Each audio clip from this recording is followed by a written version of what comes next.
পুনরায় গর্বের সঙ্গে উঠে এলো আসানসোলের নাম। মাত্র 55 দিনে সাইকেল চালিয়ে লাদাখের গালওয়ান উপত্যকা জয় করেছে ন্যাশনাল অ্যাডভেঞ্চার ফাউন্ডেশনের 10 জন কিশোর কিশোরী। তাদের এই অসামান্য অবদানকে কুর্নিশ জানিয়েছে শিল্পাঞ্চলবাসী। শুক্রবার আসানসোলের রবীন্দ্র ভবনে এই তরুণ কিশোর কিশোরীদের সম্মান জানানো হয়। এদিন এই অনুষ্ঠানে উপস্থিত ছিলেন অন্ডালের কাজী নজরুল ইসলাম বিমানবন্দরের ডিরেক্টর কৈলাস মণ্ডল এবং ন্যাশনাল অ্যাডভেঞ্চার ফাউন্ডেশনের ডিরেক্টর মিহির কুমার মণ্ডল। জানা যায় এই দলটি 20 সেপ্টেম্বর থেকে তাদের যাত্রাপথ শুরু করে এবং নানান রকমের প্রাকৃতিক দুর্যোগ বাধা বিপত্তিকে পেরিয়ে শেষ পর্যন্ত গালওয়ান উপত্যকায় পৌঁছায়। গালওয়ান উপত্যকায় পৌঁছানোর আগে তারা 10টি রাজ্য পেরিয়ে আসে এবং শেষ পর্যন্ত পৌঁছায় 14,000 ফুটের বেশি উচ্চতায় অবস্থিত গালওয়ান উপত্যকায়। তাদের এই সাফল্যে সকলেই অনুপ্রাণিত। তীব্র ঠান্ডা, পাহাড়ি রাস্তা, শারীরিক অবস্থা কোনো কিছুই আটকাতে পারেনি তাদের তীব্র মনোবলকে। তাদের এই তীব্র মনোবলই তাদের এই সফরকে ঐতিহাসিক করে তুলেছে। জানা গেছে আর 20 দিন পরে রাষ্ট্রপতি তাদের সঙ্গে সাক্ষাৎ করবেন এবং ইন্ডিয়ান আর্মির 7 জন জেনারেল তাদের পুরস্কৃত করেছে এবং একই সাথে সবথেকে বড় বিষয় হলো গিনিস বুক অফ রেকর্ডে তাদের নাম আসতে চলেছে। জানা গেছে ন্যাশনাল অ্যাডভেঞ্চার ফাউন্ডেশনের আগামী লক্ষ্য কন্যাকুমারী থেকে কার্গিল পর্যন্ত সাইকেল অভিযান। ভবিষ্যতে আরো বড় বড় অ্যাডভেঞ্চারের পরিকল্পনা করছেন এই দলটি। এই প্রসঙ্গে ওয়েস্ট বেঙ্গল পশ্চিমের ন্যাশনাল অ্যাডভেঞ্চার ফাউন্ডেশনের ডিরেক্টর মিহির কুমার মণ্ডল কি জানাচ্ছেন আসুন শুনে নিই। আসানসোলে পৌঁছালাম সকালে 9:30টার সময়। এই সাইকেল এক্সপিডিশন আমরা এখান থেকে গিয়েছিলাম আসানসোল থেকে গালওয়ান ঘাটি টু পেঙ্গং লেক, যেখানে আমরা 13 তারিখ 10:11-তে এই এক্সপিডিশন কমপ্লিট করেছি। যেখানে টেম্পারেচার ছিল সকাল 10:11-তে -28, রাতে ছিল -35 থেকে 38। সেই জায়গায় আমাদের এই বাচ্চারা সাইকেল করে গেছি এবং আমিও সেখানে সাইকেলে করে গেছি। 55 দিনে আমরা এই এক্সপিডিশন কমপ্লিট করেছি। কমপ্লিট করার পর আমাদের সবচেয়ে বড় অ্যাচিভমেন্ট যে এই বাচ্চারা এখন পর্যন্ত সুস্থ আছে।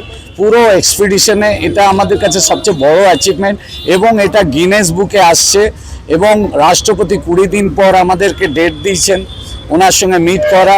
এবং ইন্ডিয়ান আর্মি যে আমাদেরকে সাপোর্ট করেছে, ইন্ডিয়ান আর্মির 7 জন জেনারেল আমাদের সঙ্গে আমাদের বাচ্চাকে গিফট দিয়েছে, সম্মান করেছে, সব কিছু প্রত্যেকটা জায়গায় এলওসিতে এবং সব জায়গায়। আর এই বাচ্চারা 16 থেকে 17.5 বছর বয়সের বাচ্চারা এত বড় এক্সপিডিশনকে যে সাকসেস করেছে, এটা আমার কাছে ভীষণ বড় গর্বের ব্যাপার। এই নতুন পিঢ়ি আমাদের দেশের জন্যে, আমাদের দেশকে এবং রাষ্ট্রকে আগে নিয়ে যাবে। এই নতুন যুবারা যাতে তৈরি হয়, সেই যুবারা তৈরি হয়ে আরও আমাদের দেশকে 1 নম্বরে নিয়ে যেতে পারবে। তো এই এক্সপিডিশন সবচেয়ে বড় টাপ ছিল জজিলা পাস, তারপরে ছিল ফাটুলা পাস, তারপরে ছিল চাংলা পাস, হচ্ছে 18,000 ফিটের উপরে কাছাকাছি। সেখানে অক্সিজেনের খুব কম, সেখানে হাঁটা মুশকিল। সেখানে আমাদের বাচ্চারা সাইকেলে করে এক্সপিডিশন কমপ্লিট করেছে। এটা আমাদের কাছে গর্বের ব্যাপার। পশ্চিম বর্ধমান আসানসোলের কাছে গর্বের ব্যাপার, আমাদের ওয়েস্ট বেঙ্গলের কাছে গর্বের ব্যাপার। অন্যদিকে এই প্রসঙ্গে সাক্ষী খারওয়ার কি জানাচ্ছেন আসুন শুনে নিই। हमारा एक्सपीरियंस, हमने 10 स्टेट को पार करते हुए गया। जैसे कि आज मैं जो कुछ भी हो और जहाँ भी हूँ वो सिर्फ हमारे सर के वजह से हो, और इसलिए हमने 10 स्टेट, हमारा एक्सपीरियंस ये रहा कि हम लोगों ने ठंड, बरसात, गर्मी सबको झेलते हुए, मुझे पता नहीं था कि मैं उतने ठंड में अपने आप को मतलब ये कर पाऊंगी। बट जब मैं पेंगुइन लेक पहुंची, वहाँ का जो वेदर था मतलब बहुत ही ठंडा, -28, वो ठंडा को झेलना मतलब कि मुमकिन नहीं था। हमारे जैसे कि हाथ पैर सब थम चुके थे, होंठ बंद हो चुके थे, बट हमें जो वहाँ पे पहुँचने की जो हमारे साइकिल एक्सपीडिशन की टारगेट थी, वो हम लोग 13 तारीख को कंप्लीट किए 10:11 में। वहाँ पे पहुँचने के बाद हम लोग मतलब खुशी के मारे सेलिब्रेट कर रहे हैं। वहाँ पे इतनी ज़्यादा ठंड थी, मतलब हम लोग ने सोचा था 5 फोटो करना है, बट वहाँ फ्लैग हम लोग लगा रहे तो फ्लैग उड़ जा रहा है, बैनर लगा रहे तो बैनर उड़ जा रहा है। मतलब दिमाग काम ही नहीं कर रहा था कि हम लोग वहाँ पे करें क्या। बहुत सारे बर्फ में हम लोग खेले, वो अचीव किए, हम लोग हॉर्स राइडिंग किए, बहुत सारे कुछ भी किए। অপরদিকে এই প্রসঙ্গে প্রশান্ত হেমব্রম কি জানাচ্ছেন আসুন শুনে নিই। और जैसे हम लोगों ने सर ने बताए सब कुछ, मैं बहुत जानता हूँ सब हुआ, लेकिन हमने सब कुछ सितंबर को जैसे हमने इस साइकिल शुरू किया था तब हमारे पास था नॉर्मल साइकिल, बिल्कुल प्लेन। हम लोग उसको चलाए, नॉर्मल रोड पे चलाए। हम लोग प्रैक्टिस ऑलरेडी हम लोग 3 महीने से करते आ रहे थे, जो हमारे पर डे 200 किलोमीटर चलाते हैं, तो हमने कोई तकलीफ नहीं हुआ। लेकिन मेन तकलीफ हुआ पठानकोट पार कर जब जम्मू एंट्री किए, वहाँ पर पुलिस लाइन चलती नहीं है। हम लोगों ने फिर भी वहाँ पर कोशिश किया चलाने का, लेकिन हम चला नहीं पा रहे थे। लगभग 60-70 किलोमीटर तक हम लोग रुक जाते थे, हम लोग का हालत खराब हो जाता था, लेकिन फिर भी हम लोग कोशिश नहीं छोड़ते थे। उसके बाद हम लोग ने जम्मू में जैसे हम लोग साइकिल चेंज किए, माउंटेन साइकिल लिए, उसके बाद हम लोग ने रुकने का नाम नहीं लिया। और हम लोग ने ठंड इलाका में, जहाँ पर वेस्ट बंगाल में जहाँ पर ज़्यादा से ज़्यादा 9-10 में आती है, ठंड होती है सबसे ज़्यादा, लेकिन वहाँ पर स्टार्टिंग ही 9 से होती है। और वहाँ पर जब जम्मू के बाद आगे बढ़े तब वहाँ ठंड हमारी इतनी ज़्यादा थी कि हम लोग डबल जैकेट पहनना जरूर पड़ा। और ग्लव्स भी हम लोग जो पहने थे वो सब काम भी नहीं कर रहा था होने के बावजूद।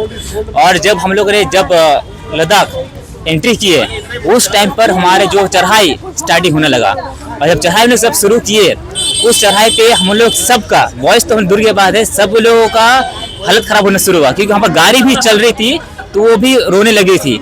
हम लोग वहाँ पर भी इस साइकिल चलाकर उतर के चल के फिर भी चलाने के लिए कोशिश करते जा रहे थे।